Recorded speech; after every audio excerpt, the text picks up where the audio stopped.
Welcome to the Don't Die Rusty podcast. I'm Rick Hansen, and we will be talking about living, not dying. We're all on this adventure together, and we will be interviewing people who inspire us to live our best lives. People with various backgrounds who will walk us down the trails they took to not die rusty. Adventure in life are many things to many people. It could be a sprint or an endurance race, but with each adventure, we become a better version of us. We hope you keep chasing those dreams, being the best you, and of course, don't die rusty.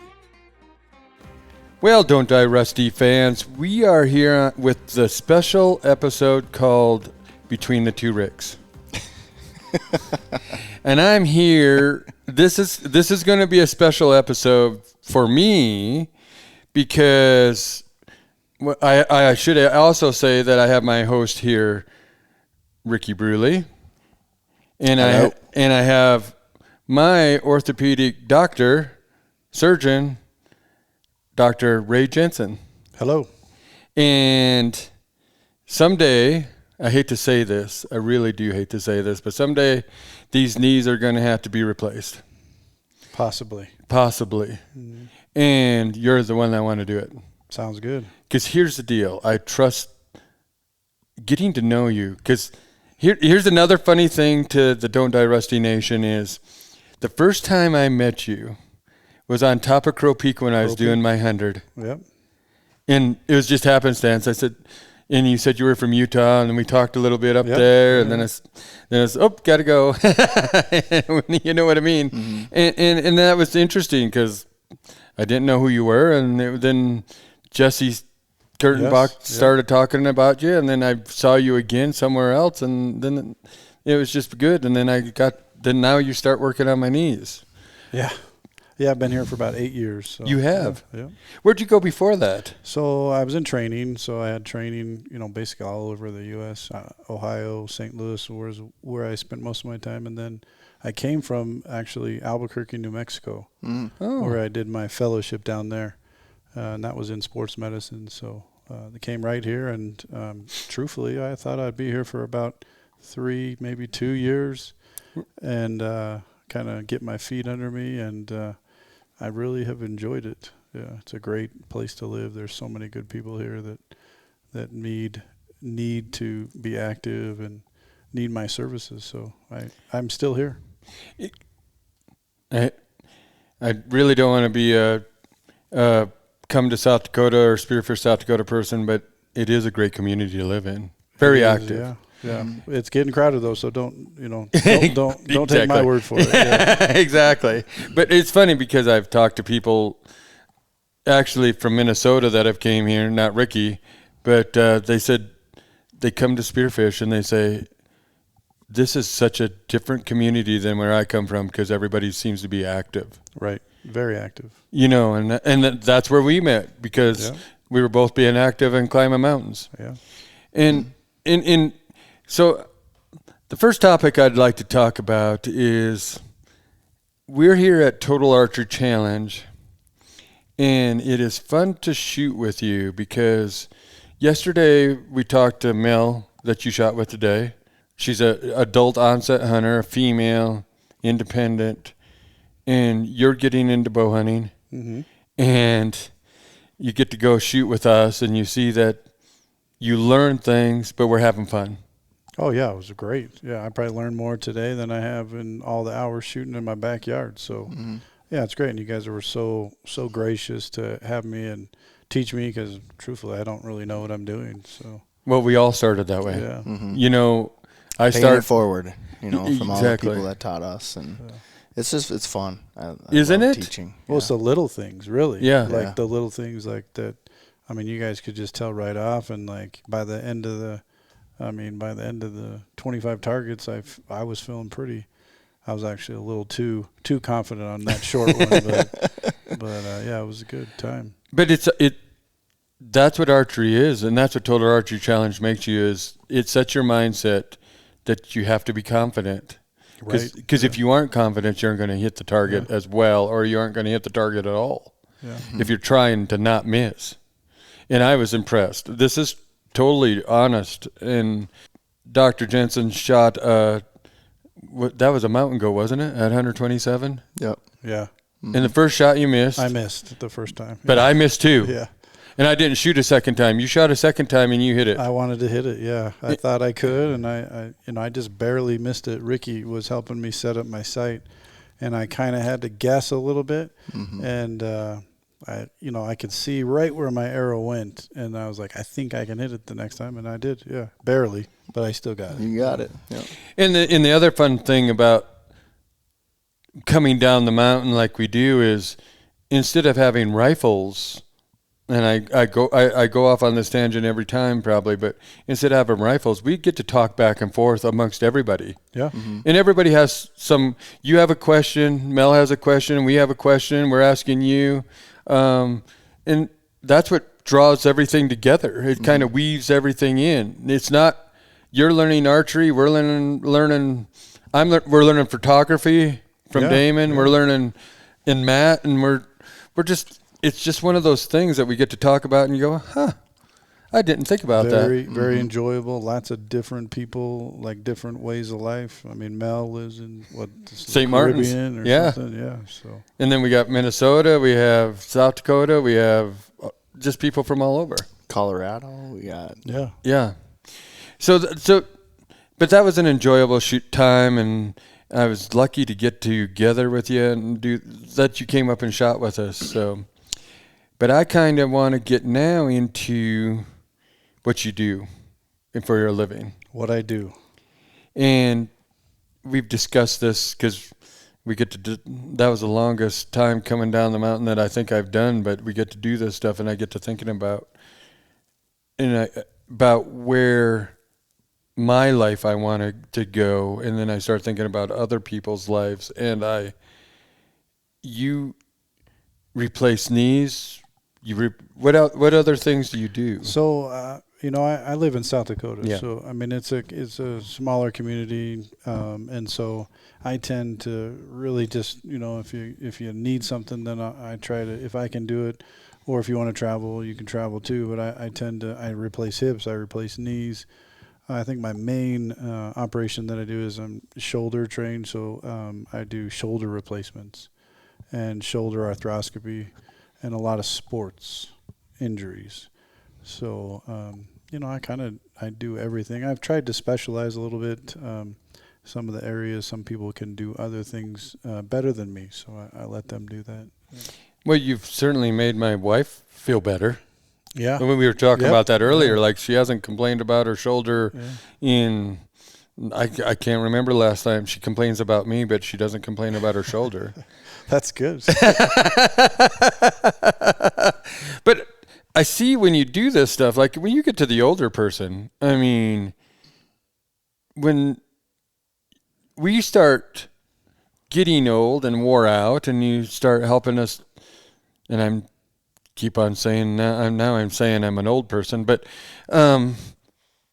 you help us extend our fulfilled life, I think. What do your patients come in and, I mean, like their mindset when you get it done and they're feeling better and they're living life?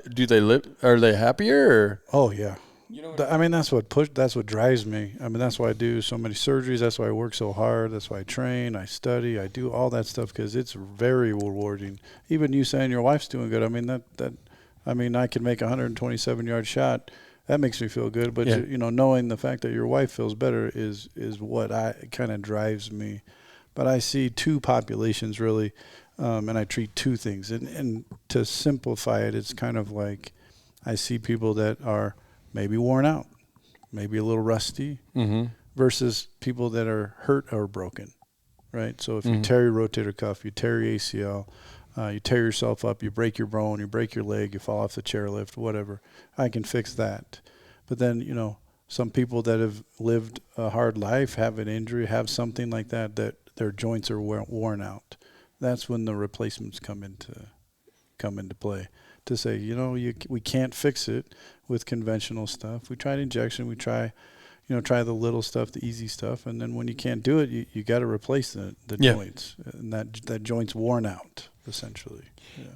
Because we were talking earlier about my dad, and I told you he had 2 knee replacements. Yeah. He's 80. He's going to be 81, and he wears me out. because I was telling you, he walks 4 miles on the weekdays, 5 miles on Sundays, and then if he is doing something every day, and I see that if he hadn't had those knee replacements, he actually had a shoulder surgery too, but if he hadn't had that stuff done, he wouldn't be the dad that I know. And he is out doing stuff, even being retired at 81. He's like, he just does everything in the little town we live in just because he just stays busy. He's Mr. Coffee Maker in the morning, and that stuff. And he goes most people's laws, takes them to therapy, and does whatever. But I just look at that in a philosophical sense of how you're fulfilling people's lives because they keep moving, and they're not going to die rusty because a surgeon has helped them enhance their life. That's absolutely right. There's plenty of studies. There's plenty of evidence out there that really states. You can't sit around. The more you sit around, the more the chronic diseases set in, and the ability to replace a painful joint that's limiting you. I can't walk out to get the mail. I can't hike anymore. I love hiking. We can replace those joints and replace that cartilage, the inflammation, and really get people back to a functional level. Is it as perfect as a normal joint? No, of course not. But then, what are your goals? You want to walk 4 miles a day at 81 years old? That's perfect. It is. My grandfather, he had 2 knee replacements. He wanted to ski when he was 80. He skied. That's awesome. Yeah. So you can use these knees just like you want to use them. So. Well, because it just amazes me. I just think about, we were talking earlier, 25, 30 years ago, like you're in the hospital for months and you're not up walking out of the door. A lot of people when they get there, from what I hear, I haven't, but my dad was not in the hospital for a day. No, I'm doing these surgeries. It's like some of my shoulder surgeries, they'll go home the same day. So if you came in, you get in there at 6 a.m., we start surgery at 7, your surgery is 1-2 hours, something like that. You're home by, early afternoon. That's wild. That's wild. Isn't that wild? Yeah. That's wild. But that's a lot of help from a team. It's a team effort. Jesse, who we know well, is part of that team who does, the anesthesis, and the blocks and the field blocks and the medications and the nurse visits and the pre-op. So it's a big undertaking, but definitely possible, as opposed to, a week in the hospital. Yeah. Yeah. Where you're sitting there, which is not good for you. No. Right?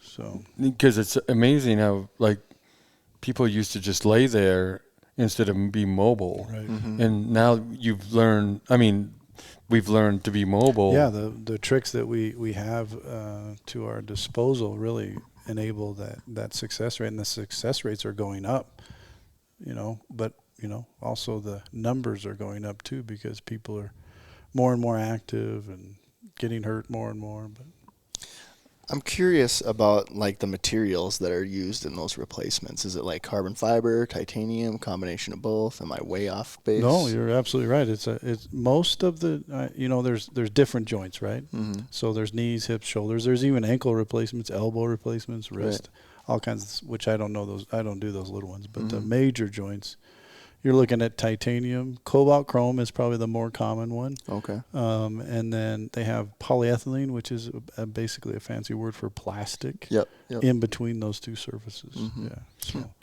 Would that be like your meniscus then?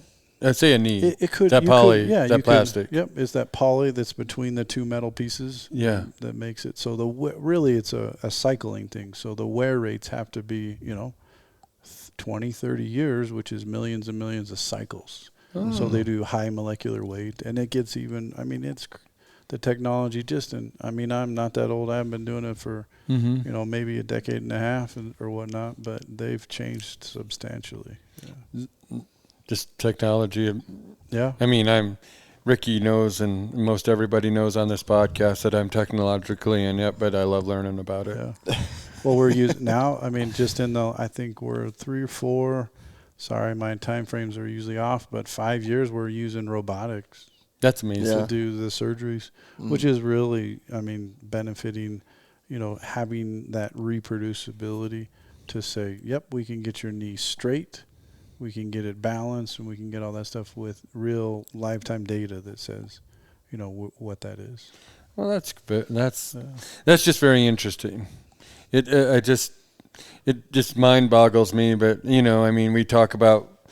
I listen to other podcasts too, and it's just so fun to learn about health. It's fun to learn about everything. Whatever you want to. I like the long form. Like I do love Joe Rogan because he talks to so many different diverse people. Oh, yeah. And that's where we're trying to go too. Like you can learn about health, or you can learn about politics, or you can learn about philosophy, or whoever. And it's just from whoever, right? From whoever, and you can talk for some of his go for 3 hours, and you're going, I want more. Yeah, and I got to listen to them on 1.5 speed though. I try to do 2 speed, but 2 speed gets a little hard. It's listen to a chipmunk. Yeah. This is the other reason I wanted to have you on the podcast, is because I know, since I've got to know you now, I follow you on social media a little bit. Which I'm terrible at social media. I know you. I know you are, but I still get to see some of your adventures. I keep telling myself I'm gonna do something with social media, but I never do. Yeah, but I'd rather do fun stuff. And that's exactly. But that's where I'm going with this, because I hear about the fun things you do. You can follow my wife. She's great at it. Oh, well, I should follow your wife. You should follow her. She posts all the time. Because you exemplify what Don't Die Rusty would if is about. Because first of all, you're helping people fulfill their lives and not die rusty.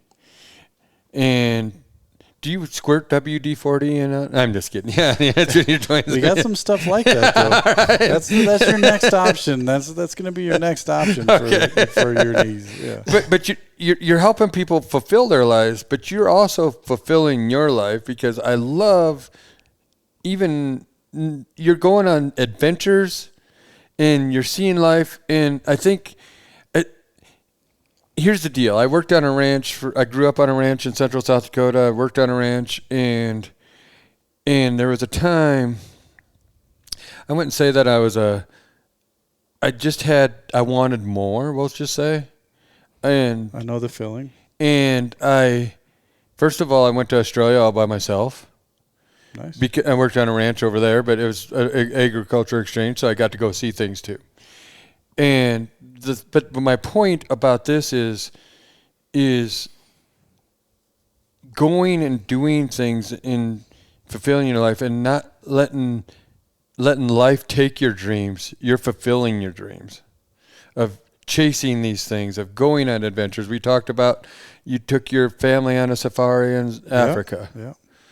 And we talked about seeing animals and stuff like that. I was behind you guys because was a slow ass today, but I'm listening to you talk to Mel about some of the things you saw in Africa. You're a surfer, correct? Yeah, I do surf, but I'll throw a little caveat on there. It's not necessarily surfing. It's what's called hydrofoiling. Oh, hydrofoiling. Yeah, so it's a little bit different. Well, I know what that is. Yeah. So that's really what I'm into quite. Yeah. Is the hydrofoil? It's like a board, and then there's a post with another blade, and then you can pump through the water. Is that how that works? Yeah. So that's been a little. It's addicting, like kind of like Archie for you guys. I mean, it's just like.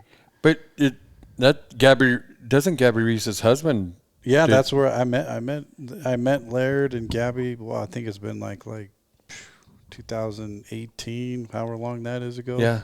Yeah, they had me over. I did one of their XPT challenge things, and we're at Laird's barn doing the ice and the heat and whatnot. And yeah, he was showing me the stuff, and I was like, well, I got to do that.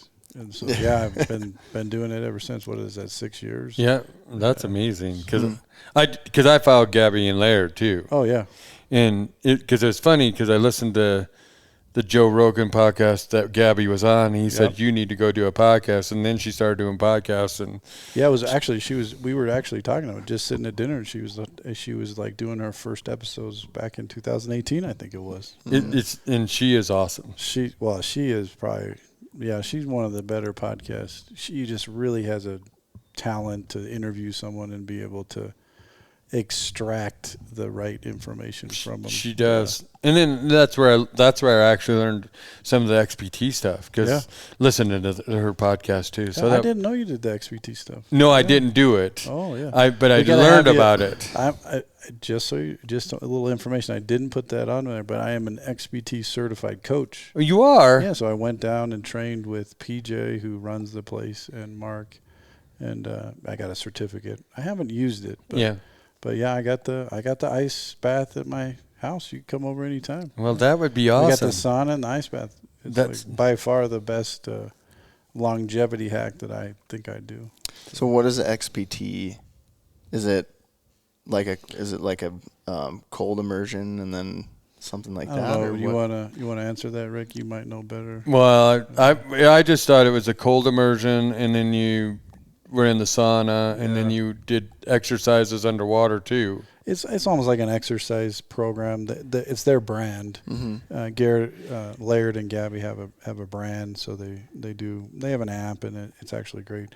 We should hit them up for a little plug for them or something. Yeah, exactly. Everyone's going to be looking it up now. I know, but they do exercises underwater too. Yeah, and it was interesting because I may not look like it, but I love exercising. But it's one of those that I thought they're not so hard on your joints as in the water stuff. Yeah, that's why I started doing it. Yeah, and that's kind of why I was watching. I had a shoulder surgery, and I knew, with the knowledge that I have, I just swimming was one of the things where I knew I could get my shoulder back. Plus, I surf and do all that stuff, and yeah, I looked them up and actually went out to one of their courses. And Mel actually was talking to Mel earlier. Yeah. And she went out there too. Well, I didn't know that. Yeah, she went out to the one in Malibu. I went to the one in Kauai. Oh, really? Yeah.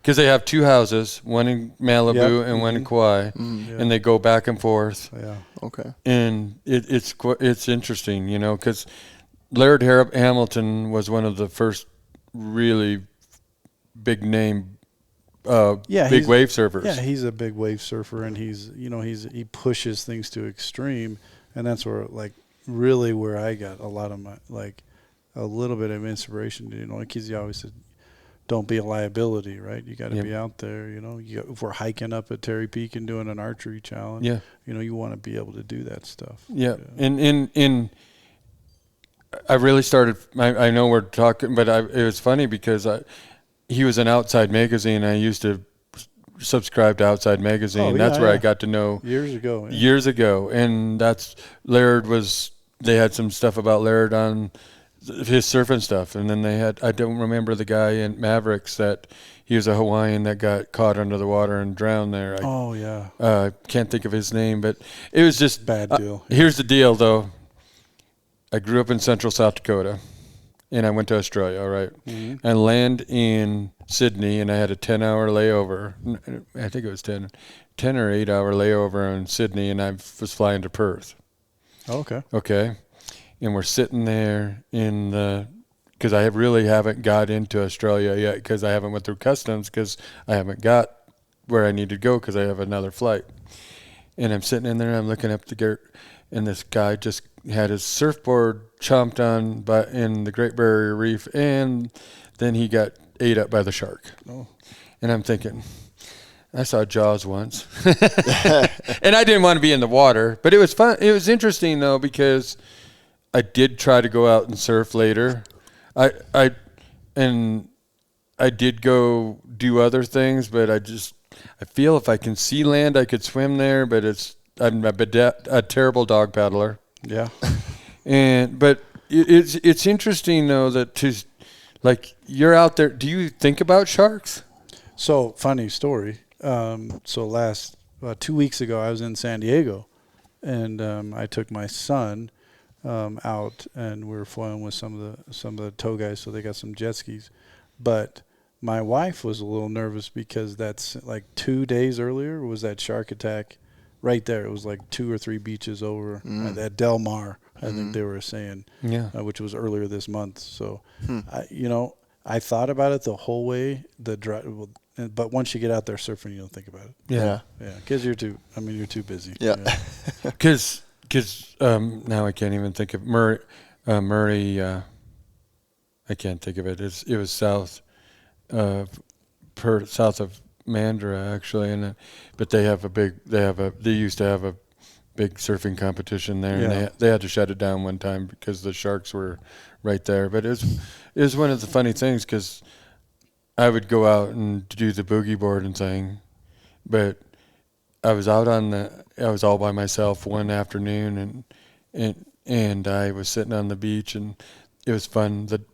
We had some big waves coming in, and just watching them, and the dolphins were playing in the big waves, and those are fun things to see. Oh yeah, they're majestic. And it's just I just think everybody needs to find their niche of being active, mind, body, and soul, and go do those things. Like you're chasing those dreams, and I don't want to see people stop doing their stuff, and you're helping people do stuff, and then you're doing stuff. So it's great. I mean, it's fun seeing a person enjoy their life.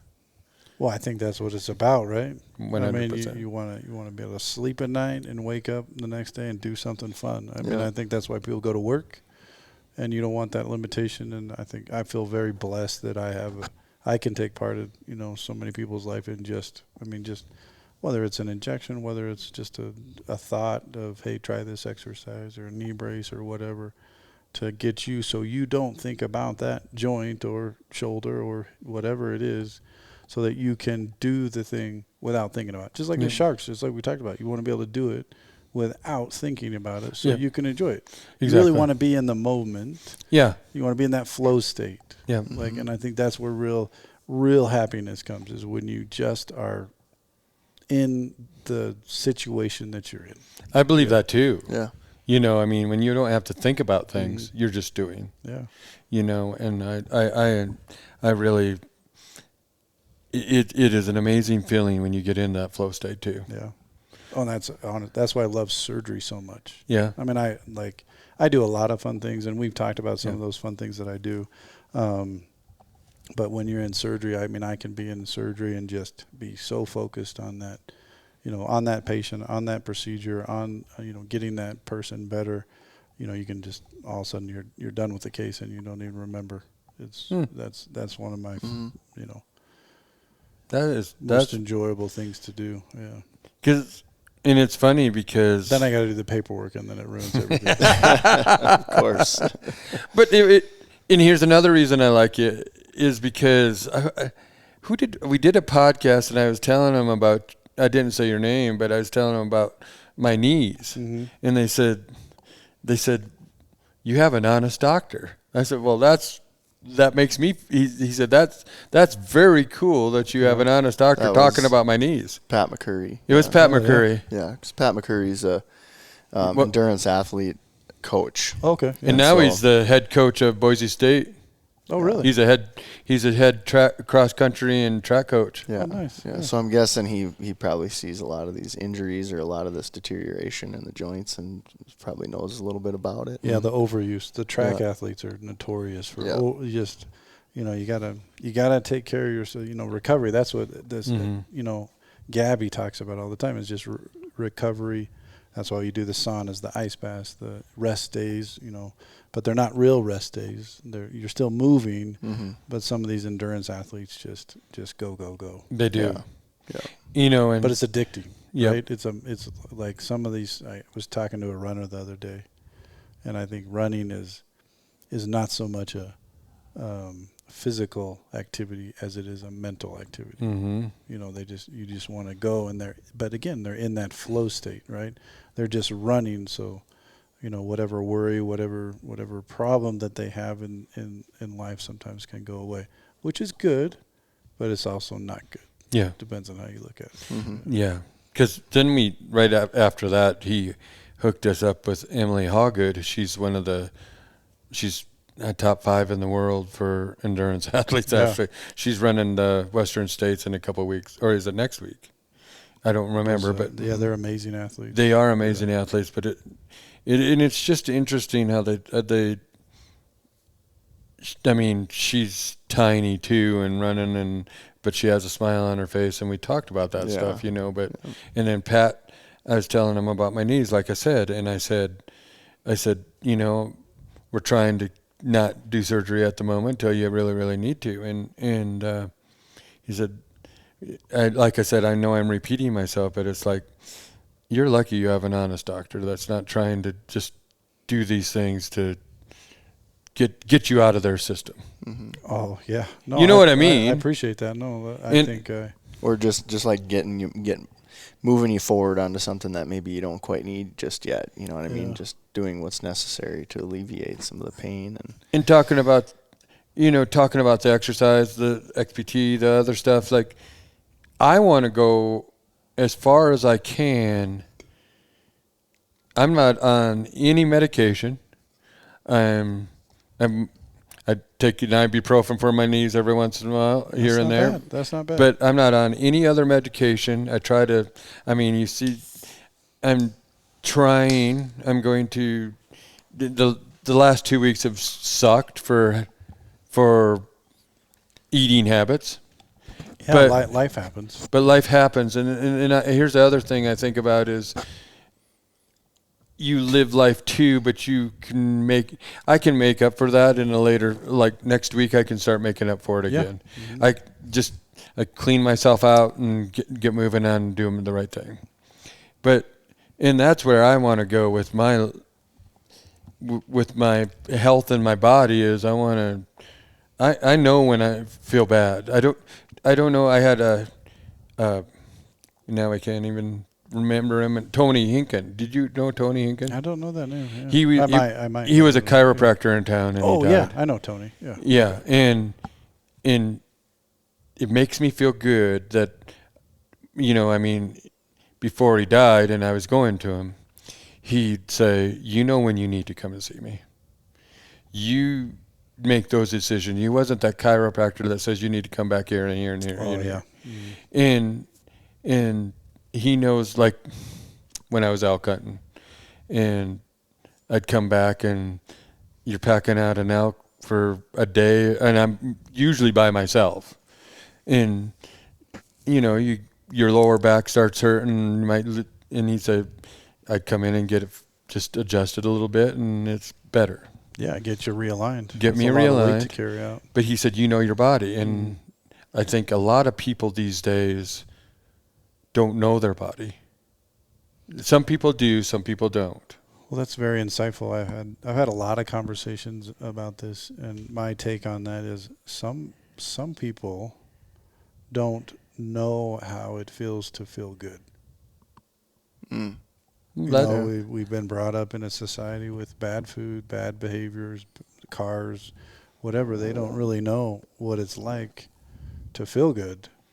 And I think that sometimes when people get that, whether you're a runner or athlete, endurance athlete, once you start feeling good by changing your diet or changing your sleep habits or whatever that triangle is for you to get those core things, those things make a huge difference, and it's addictive. It is. Once you're like, man, I slept great, and I could hike, I could bike, I could do the things better, and the level of my activity just increases by making good decisions every day about the food you eat, the stress you take, the negative energy that people, bring to you. So. And that's a big one to me, the negative it's energy. Huge. Mm-hmm. Yeah.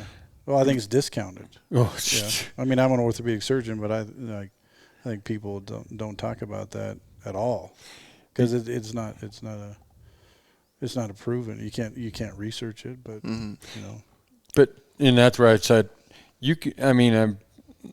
I'm into Stoic literature. I'm into, like I said, all the philosophical stuff that I can. You and Susan are reading the Book of Joy. Yeah. But it's by the Dalai Lama and Desmond Tutu, and that one was interesting. I have a lot of Dalai Lama books. Oh, I should get some of those from you. Yeah, I have probably all of his. I have at least 10 of his books that he's wrote. Or he hasn't. He had his writer, but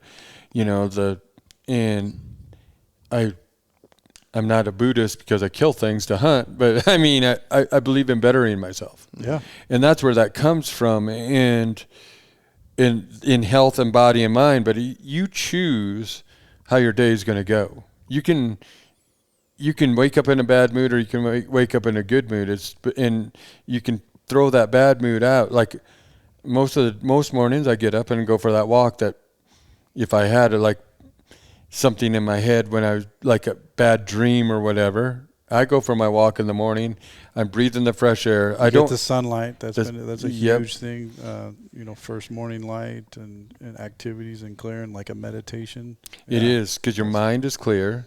Your fresh air, and usually, you reset your circadian rhythms because of that first. And there is some evidence out there with that sunlight as it's just coming up. It actually has a better effect for you to do that. So, because Huberman, well, he's big on it because he's like neuro-ophthalmologist professor or something. And I was listening to him. I mean, I don't listen all the time, but I was listening to him where he said, a lot of people wake up and have their cup of coffee. Right. And he said, wake up in the morning, like me going for my walk. You would have a cup of coffee before. I don't drink coffee, but he said, drink a glass of water, go for your walk. Mm-hmm. Then come back and have your coffee if you're going to do that. Right. And I never thought about it that way. That's what Jim Quick says too. Yeah. He's like, I've he's heard got him. his very consistent routine, and he's got that book. I'm like listening to it in little batches, but it's called Limitless. Mm-hmm. And yeah, same thing. He's like, every day I wake up. It's some simple things, but he's like, just drink a glass of water, gets your brain hydrated, gets the neurons firing. Then I brush my teeth with my left hand. Oh, I've heard him say that. Really? That's cool. Yeah. Yeah, because he says, we're not designed to multitask, and so what it does is it really like forces you to focus on brushing your teeth, because normally you're like trying to brush your teeth and then you're trying to do this and you're getting other things, you're walking around the house, grabbing some things, whatever. And he's like, it literally forces you to sit there and look in the mirror and brush your teeth.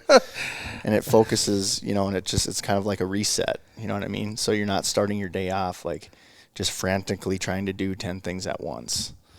And, I haven't done it like consistently enough to see any particular advantage, because I still have yet to like really get into a solid routine, but I can see it makes sense, Well, it does. Oh, yeah. It makes really, because my wife Cindy, he just says that, and she walks around like she has an electric toothbrush, and I have a manual, because she might be older than me, but I'm still old school. So me too. But she walks around with her brush, and she's brushing her teeth, and she's doing this and that, and that just made me laugh, because I could see her walking around brushing her teeth, and she's still doing stuff. She walks around the house and I stand in front of the mirror and I brush my teeth. You know what I mean?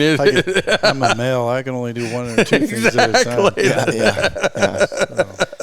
Well, I think we're creatures of habit, though. I think I think there has been some. I mean, I want to use happiness very loosely, because there's a lot of, but I think they're like having. Like eating the same things, doing the same things. Like we are truly creatures of habit, and I think that provides some sort of comfort and some sort of like sustainability to say, like there's what's that guy? I'm terrible with names, but make your bed in the morning. Oh, that's a Stoic philosophy, isn't it? Yeah. Well, rough. But there was a guy. Wasn't he an army? The army recruiter. I can't think of his name. I tell my kids to do it all the time, even though they do it. But full disclosure, I mean, I don't make my bed very often, but I tell people to do it. Yeah. I mean, because it gives you a sense of accomplishment. So you notch that off. You walk in the morning, you got first light. Yep. You got that. You got and a lot of people exercise in the morning. And I think, exercise is great for all the health fitnesses, but what about the mental fitness? Exactly. I did something, I accomplished something. I do ice baths. They're miserable, right? Yeah. They, whether or not they're good for your health or not, it's my least favorite thing to do, but yet my favorite thing to do, because you're in this freezing cold water and everyone thinks I'm nuts to do it. And I'm like, well, it's not going to kill you. No. And your mind wants you to get out, but you can overcome that and stay in it. And coming out of it is just, it's like it just slingshots you out of that. Right. Struggle. Well, it tells your mind dopamine. you did something hard, right? And you get that. that. Yeah, you're doing hard things. Right. Yeah. And then you do it and you get out. And I mean, because I used to take when my legs were feeling bad, I mean, our bathtub wasn't big enough, but I'd fill it up with ice and water and go sit in it to make my legs feel better. And my wife, for one, said she could never do it. And I said, well, you would not believe how my legs feel when I get done. Yeah. And I let them, I don't do this, we don't have a sauna, but when they naturally warmed up and circulation starts going through my legs, and like you can I felt that I could feel like your legs are starting to warm up and there's blood flow going through more, and it just made me feel good. Right, yeah. But sitting in an ice bath is not my most favorite thing to do. No, but even I tell people all the time, well, like, what's one simple little thing that I could do? Because I'm all into, I do the biohacking. I don't know, like I get into that stuff. It's one of my passions, and I don't love calling it biohacking. But from a standpoint of your health, if you were to just take a cold shower in the morning, like no one wants to do that. Everyone says it's terrible, but the benefits of doing just a cold shower. They say 30 seconds, even a minute, in the cold water, and it depends. Obviously, California, but Minnesota, right? That's going to be cold in the winter. If you stand under that cold water and then just whatever, cold shower, it's perfect. Yeah, challenging. It's uncomfortable. It's we go from 70 degrees in our house to 70 degrees in our car to 70 degrees at the office. Like you got to build some kind of resistance to withstand something. And I think that's what not only our body needs, but our mind needs. Right. We just did. Here's. I'm going to tell you what I was having when we were doing our 7 peaks, and I'm between. Yeah, I was texting you. Yeah, this is where I'm going with this. Yeah. But we're between Crazy Horse and doing Little Devil's Tower, and you were texting me. But before we got there, is like I'm feeling like shit. I am not. Like I had something in the pit of my stomach, and it's like I needed to throw up, but it wasn't there yet. And it's like I've never felt like this. I've never been so empty in my life. Oh, really? I ate between Crazy Horse and Sylvan Lake, okay, and then Little Devil's Tower is not very far from that parking lot, and we got up there, and then we did Little Devil's Tower, and we went to Black Elk, and I walked through the door, and these guys thought I was faking it, but I started puking. Oh. But I didn't have anything in me. I mean, it was bile. Yeah. Which amazed me is my body had used up everything that I had before in that. How far was that? I don't remember. Is it 4 miles? No, it'd be about 5 miles Black around. Elk, yeah. Well, I mean, we did Little Devil's Tower. We did the whole circuit. So you did Black Elk, then you swung down and did Little Devils. We did Little Devil's Tower to end on Black Elk. Oh, I got you. It's probably it's like 2.5, 3 miles to Little Devil's Tower, I think. And then we went to Harney. Then you come back out, loop around up to Black Elk, and then you come down, and then you got another like 3.5. I want to say it's 7+, isn't it? Well, it was over 8. Yeah. 8, yeah. But here's where I'm going with that. I'm like, I don't know if I'm going to do this. And you text me and you said, you guys are killing it. Oh, nice. How are your knees? And I went, now that is the most coolest text I've got all day. Oh, good. Yeah. So thank you very much for that. Because I told everybody about that. I said, Dr. Jensen just texted me and said, how's your knees? And you guys are killing it. And that was a mental thing that I needed. Oh, definitely. Yeah. And I thank you for that one, because it's like, who's really watching this stuff? And then we see that you're watching it. You're kind of watching what we're doing, and we're going. I think I saw your post or something, or Jesse told me you were doing. I can't remember. Yeah, and we're just like, this is cool, you know? I mean. Yeah, when Rick told me, I was like, all right. Good. Yeah. Good to know. I mean, that's good. but again, you're pushing, right? Yeah. You're pushing to do something hard. You're pushing, Yeah, and I mean, like the inspiration that it drives other people. Like I would say, no, hopefully I can disclose some of your health information. Yeah. But like you've got some challenging knees. Yeah. And there's a lot of people out there that have challenging knees. They have knee pain. My wife has bad knees, and to know that somebody's hiking 7 peaks on some not so great knees is pretty amazing. Well, thank you. It was just. It was just. I think it would have been better. I think my knees would have been better if I don't know what happened. I've never had this happen before, but nothing was tasting good. Oh, yeah. I mean, I was trying to get electrolytes in me; they weren't tasting good. I was trying to get food in me; it's not tasting good, and it's not. I think it was just. I don't know what happened to my body, and which I like that I went to that place though. I can honestly say in my life, that's the first time I really felt like empty. Yeah. And I felt like, and then Ricky's ahead of us. Troy Niehaus was with us, and he's right ahead of me. And I puked a second time, but I'm thinking nobody's coming up here to get me. These guys are ahead of me. I would have come get you. Thank you. Well, of course. Well, you would no, but I mean, what I'm saying is, get your ass moving. Yeah. Mentally, it's like Right. Yeah. It's only 2.5. Well, by that time, it's only 2.5 miles down the trail. Yeah. You can do this. You know, you can't go out that way. You go in your own head. You're like, it's more or less like, say, getting the devil out of your head. Like, you're better than this, man. You can do this. You hit that humbling point, which then drives you for the next time, right? It does, because I've thought of some other stuff to do now. Yeah, I don't want to go there, but then you're like, oh, it's like you want to go to the next thing because you've been there.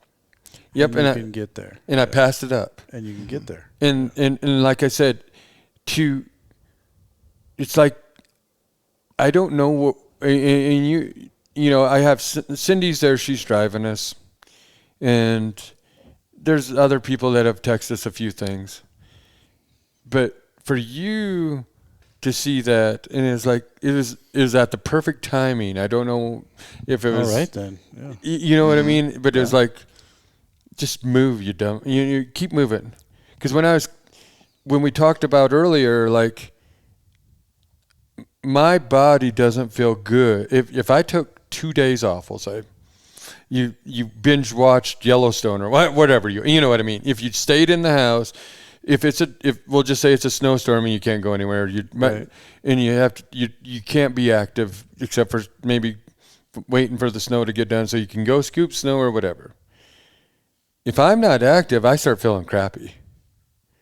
My mom, when I was doing the 100 peaks, she says, how are you doing this? Because don't you feel bad? Don't your knees feel bad? Don't your body?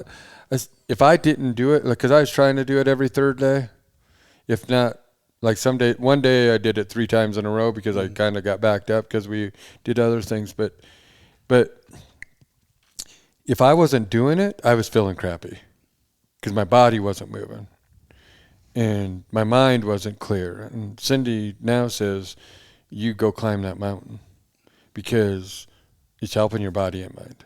And you go and there's those times I have to feel that you get on your hydrofoil and you're out there and you're, like we were talking earlier, you're in that zone, that you're in that peaceful place. And there's nothing, it's the most peaceful place you can ever be. Nobody's bothering you. There's no cell service flow state because you don't. It's just that's the most awesome place to be. Yeah. Mm-hmm. I'm curious, Rick. When did you start to notice? Like, have your knees? Has it been kind of a lifelong thing, or has it been like the last 5 years? Or when it really started hurting was Terry Peak last year. Really? TAC. We got done with Terry Peak. And I was miserable. I mean, they were hurting.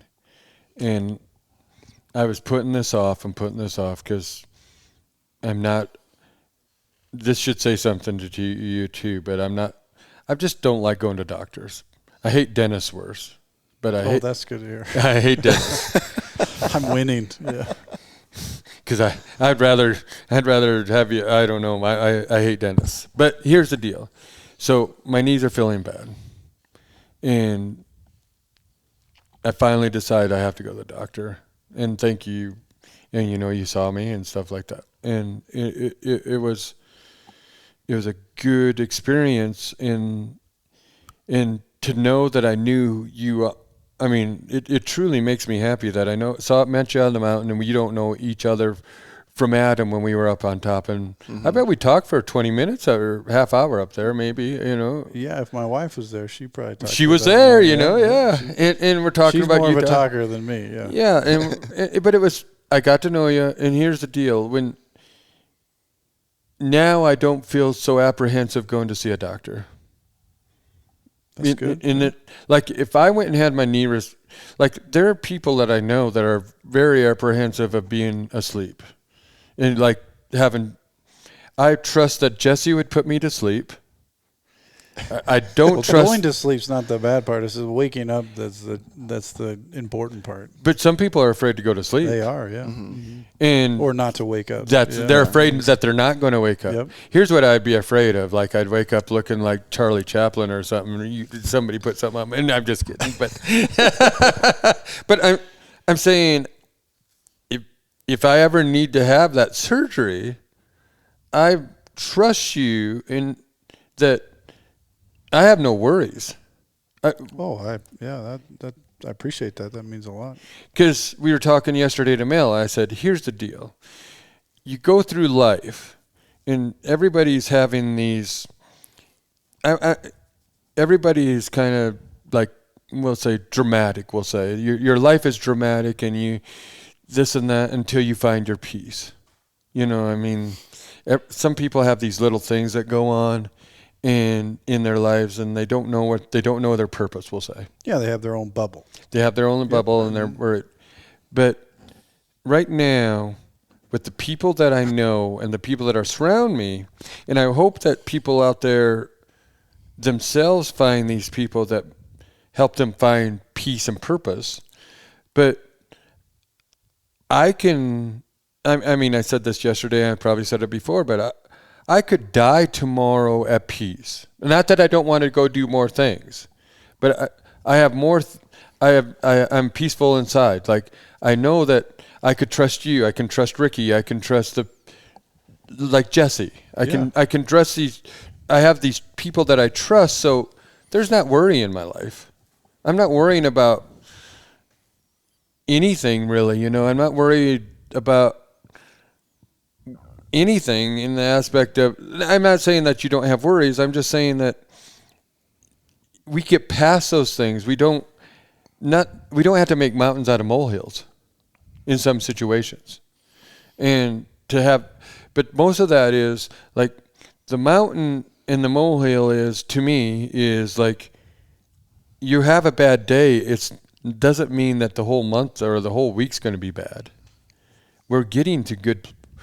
When you have good people around you, you're going to be a better person. And when you start trusting the people, like I said, Cindy said, you need to go to the doctor. You need to go to the doctor. And I was apprehensive about that stuff because I trust, I know how I feel, but then you get to the point where these are bad. And because where this happened was we were cleaning up Terry Peak, and all that downhill stuff, my knees started feeling crap. Well, that's that uneven surface. It's tough. Yeah. It's tough for a lot of people. Yeah. So I just want to say thank you for giving me faith in the doctor world. Well, I think it's not lost on me that in our recent climate or culture or whatever you want to say, it's a little scary out there in terms of the medical field.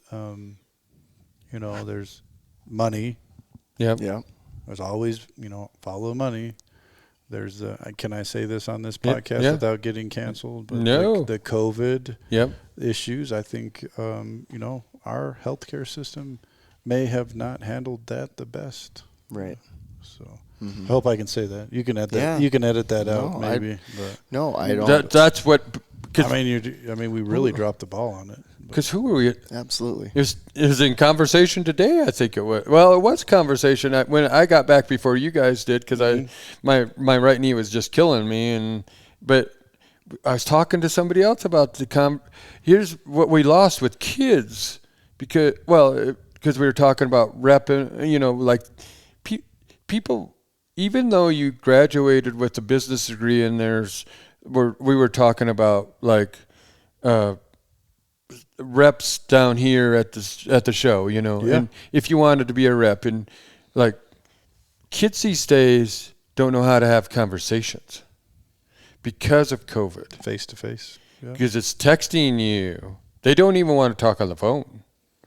And I'm well, communication. So there's a lot of, and I don't remember who says this, but communication is learned through facial expressions. Mm-hmm. Like I would, or inflection in I'm your voice. I'm gonna really take heat for this probably, but I refuse to my patients when I saw them. I'm like, I'm not. You take, like, if you feel comfortable, you can take that mask off, because you can't see it. And interpretation from intonation and facial expression, there's like, I can't remember, it's like 1,000 different facial expressions that can portray. And now our kids, and some even adults now, don't have the ability to recognize a facial expression. No. Yeah. How scary is that?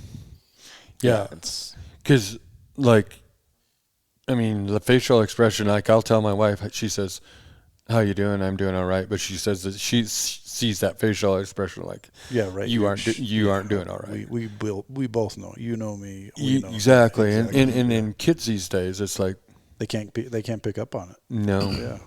And that's a life skill.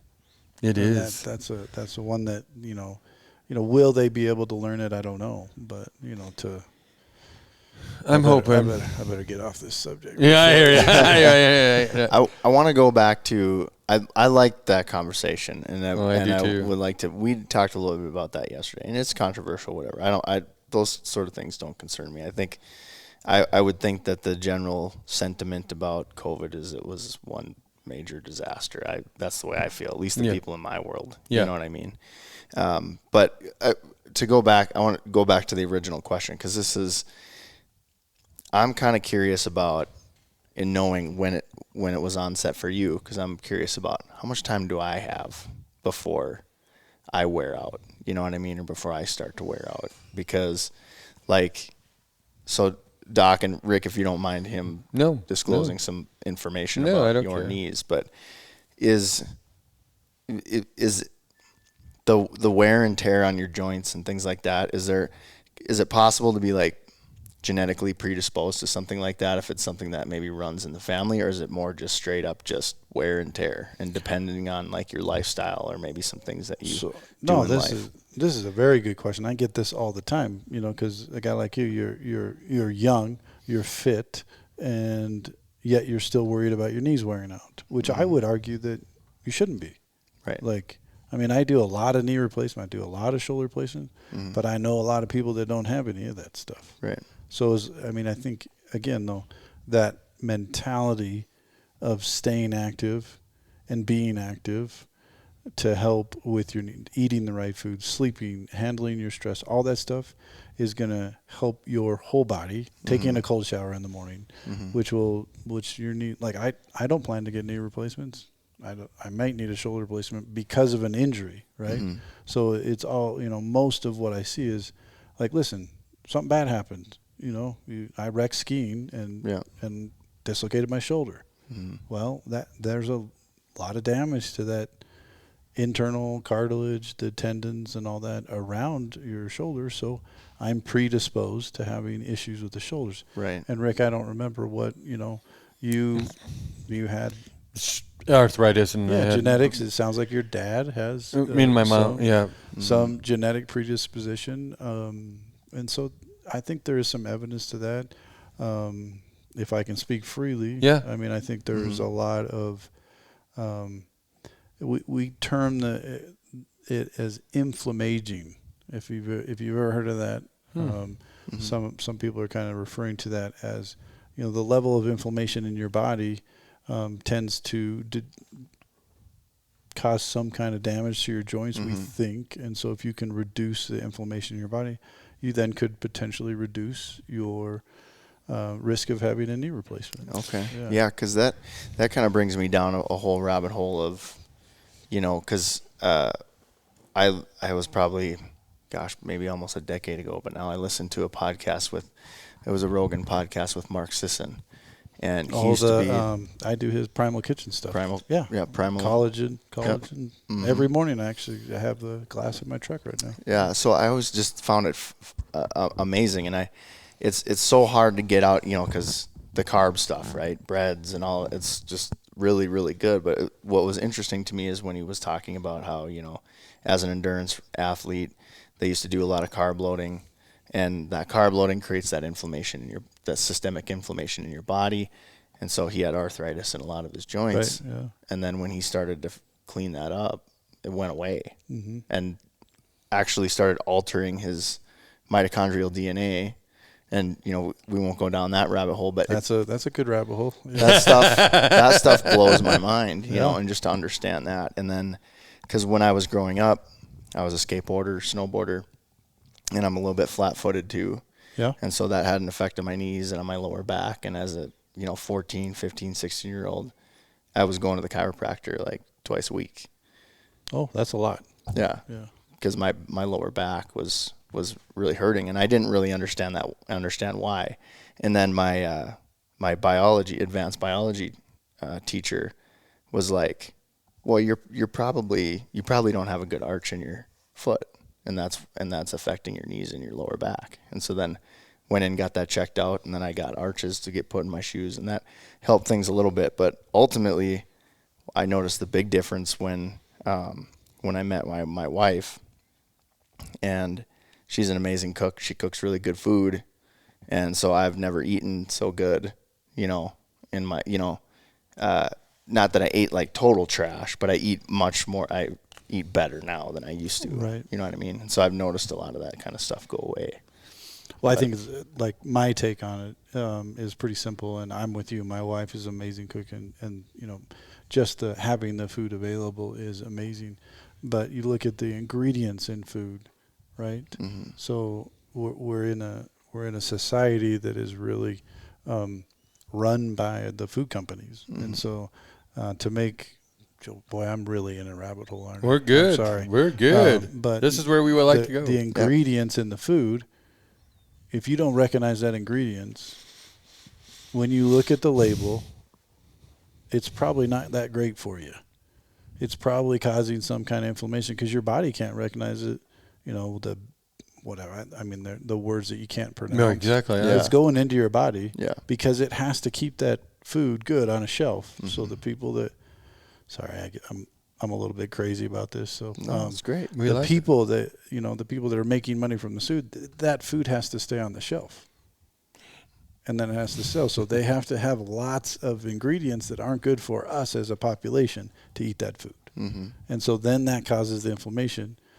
But back to your original question, food is medicine, and if you can stay healthy and stay like an appropriate weight, and I'm not judging anybody because I'm not skinny. I'm not a skinny guy, but that weight translates to the amount of force that goes across your joints. Yeah. So I think the biggest thing, if I were to ever advise anybody about keeping a healthy joint, is to keep less weight and to be able to move, like you talk about, just being resilient to different types of movement. So I'll get a lot of people that, I don't need to do physical therapy because I work all the time. Well, no, you have a compensating pattern of movement that you're active, but are you healthy active? Yeah. Like you have a bad arch. Well, maybe you're having a little bit increased lordosis in your lumbar spine because of that arch, which has then patterned you out to have increased kyphosis in your thoracic spine, and maybe you don't breathe as easy, so you don't expand your lungs as easy, which then you don't expand your pelvis or contract your pelvis, which makes it so your knees are weak, which was what I see a lot. Yeah.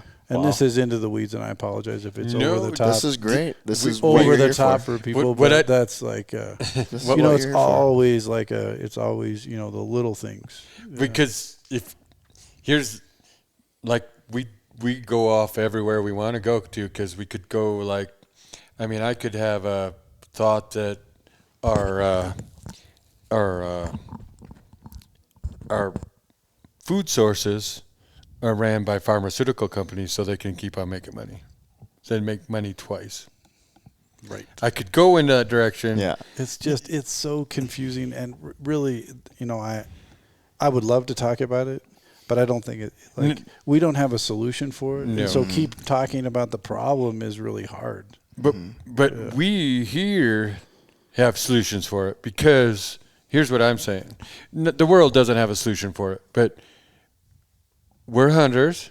I bet I eat 95% of the meat I eat is wild. Right. And I have a hippie wife who we eat a lot of vegetables. I mean, she gave me heck before, but I mean, I didn't eat some of the vegetables she'd bring home before, but I mean, I like broccoli, cauliflower, whatever else. You know what I mean? Peppers, whatever she's doing. But now I have a hippie wife who I'm eating better. Yeah. Mostly. I have a friend that thinks he's funny, and he has these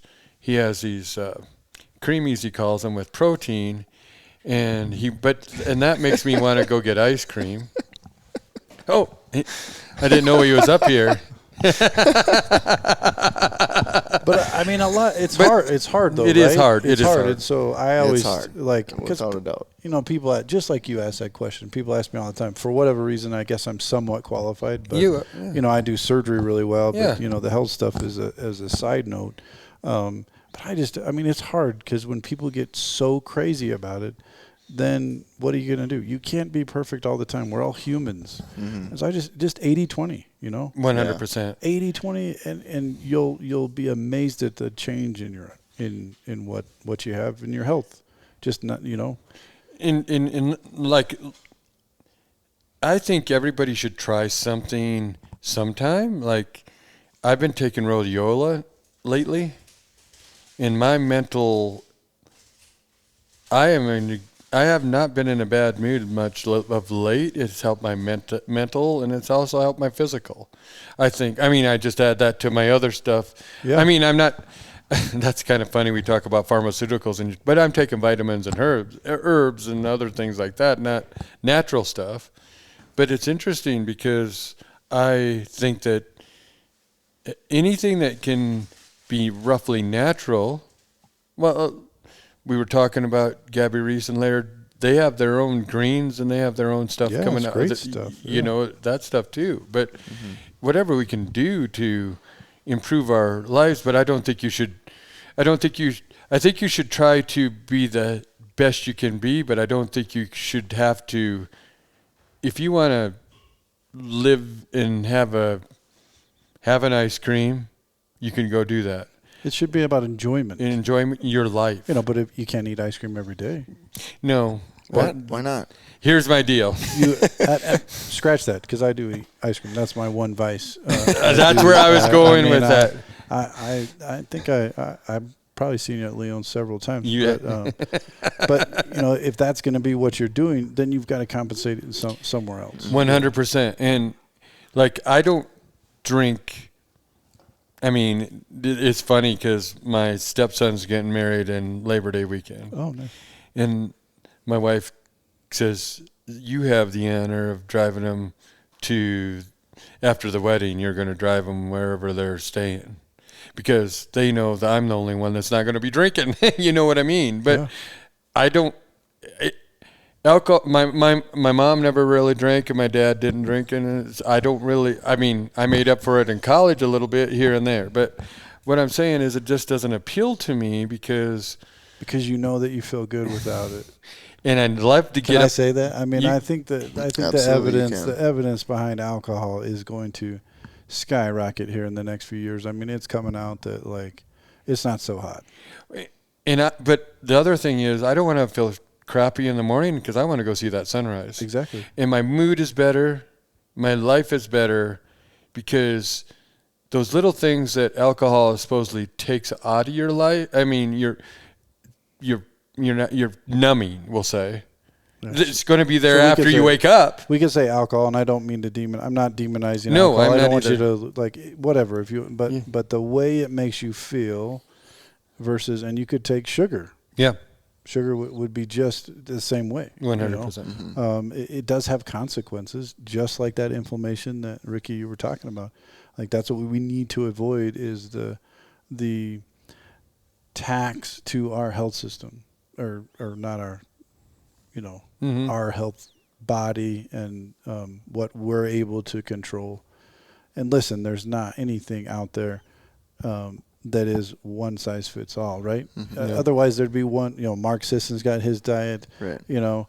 Athletic Greens. You should get a plug for that. Yeah. Larry Hamilton's green. Yeah. Everybody's got their thing. Keto diets, paleo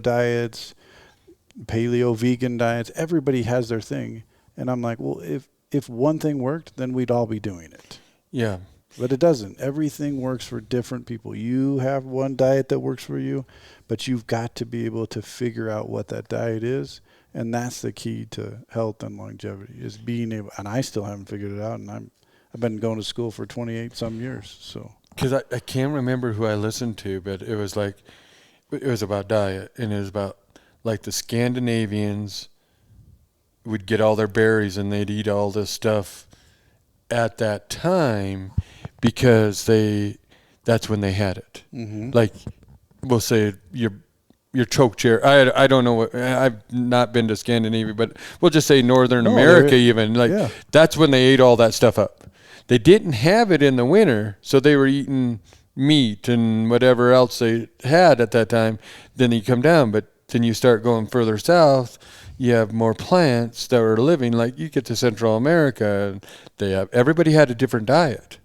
Right. And now we're intermixed with marriages and stuff like that, where our bodies are the human race is changing.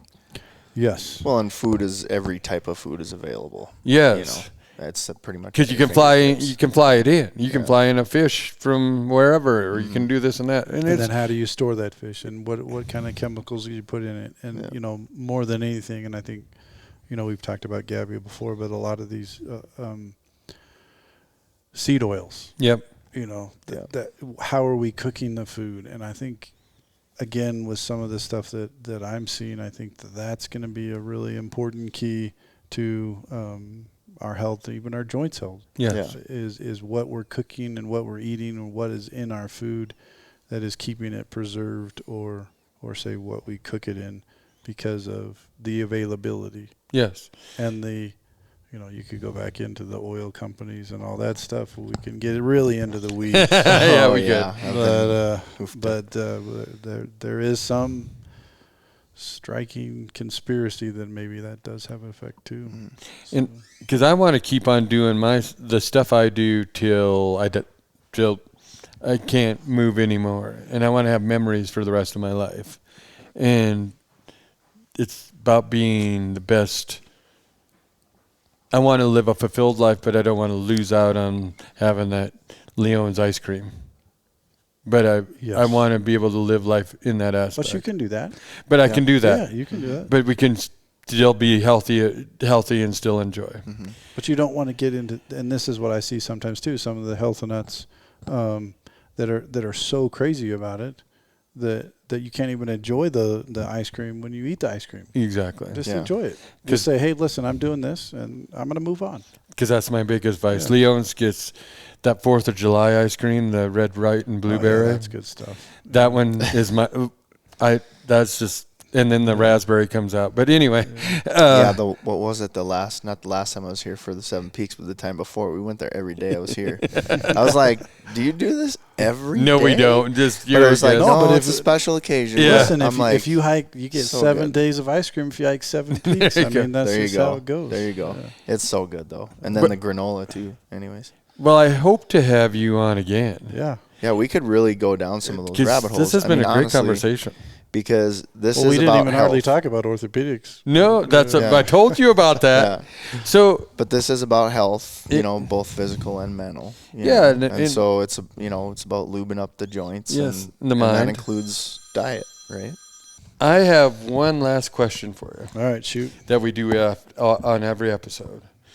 And we've talked a lot about stuff here today, but the last question we ask is, what's a good life to you? A good life? The good life. The good life.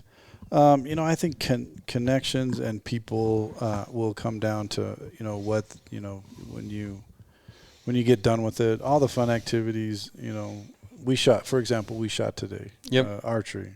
Like, that was great. I love the archery part of it, but I like the connections. The connections, like Ricky, I met you today. Yeah. Like, great connection, great personality, great energy. And I think the good life is the more connections and people that you're able to meet and do fun things with and share your life. Like, I've got 3 kids, and if they turn out okay, I think that's the good life for me. Yeah, man.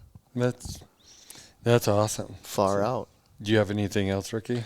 No, thanks for saying that, and it has been a pleasure to meet you as well. Yeah. Been looking forward to this chat for a while. Ever since even just when Rick told me about that, I was like, man, I don't have a doctor that texts me and tells me you guys are rocking it. What the heck? So like, I mean, that was a pickup. I right away just thought, man, this is a really cool dude. And then when I heard that you wanted to come shoot with us, I was like, oh, that's great. And when you got there, your first comment was like, oh man, you guys look like you're kind of an elite group. I don't know if I fit in. And man, you fit right in. I mean, all that you need to be is, because that was an intimidating course. Well, I think Jesse missed his first target on purpose for me. It made me feel real comfortable. Yeah. Well, it's actually funny because he said this was the worst he's ever shot, which makes me laugh because I stack it on, you know what I mean? Because it's just fun to do. Yeah. But it's intimidating, and you didn't let that get to you. You just jumped right in, and you were very receptive to.